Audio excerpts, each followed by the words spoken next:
Doktor Ehala, millised oleksid teie arvates 3 kõige tähtsamat soovitust, mida iga inimene peaks järgima, et saavutada ja säilitada siis just see tervislik kehakaal, et elada siis kaua rõõmsa ja tervena?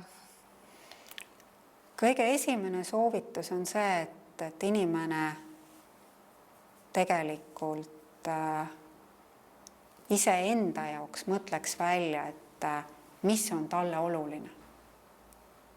Et see tundub, et kuidas see nüüd läheb selle tervise konteksti.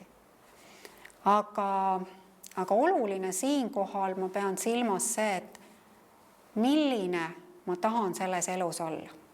Mida ma tahan teha ja kas see mina, kes ma täna olen, suudab seda teha 5, 10 ja võib-olla 50 aasta pärast, kui ma olen 20-aastane.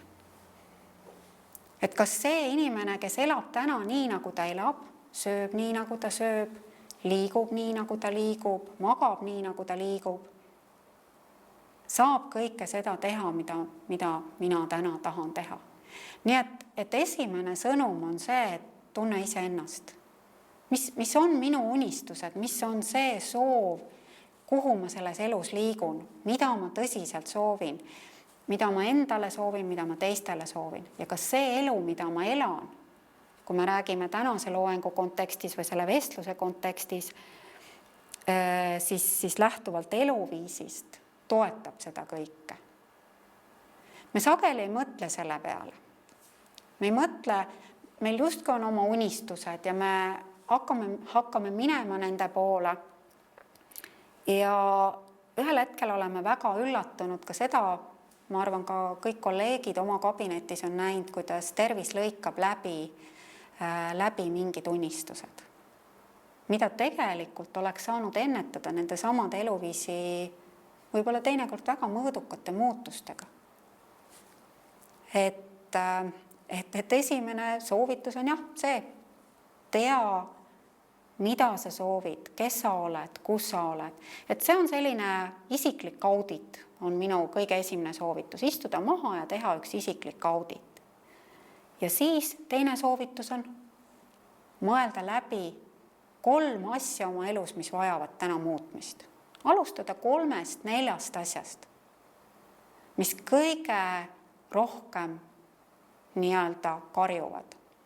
On see siis see, et ma lähen liiga hilja magama või magan liiga vähe. On see siis see, et ma tõesti ei liigu üldse, see sama 5000 sammu, mis oleks hädavajalik. Või on see siis tõesti see, et ma ei ole siiamaani mitte sugugi mõelnud oma toidule.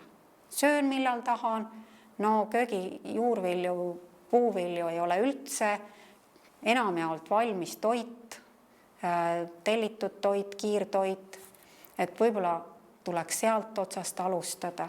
Et mis on need 3 asja? Teha endale plaan, mis on täidetav. Ja siis ma võin seda laiendada ajapikku.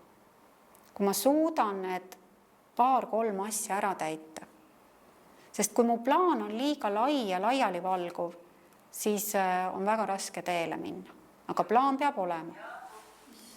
Sest kui ei ole plaani, siis ei ole ka tulemust. Mis ei tähenda, et plaani puhul alati kõik õnnestub, aga ilma plaanita ei õnnestu midagi.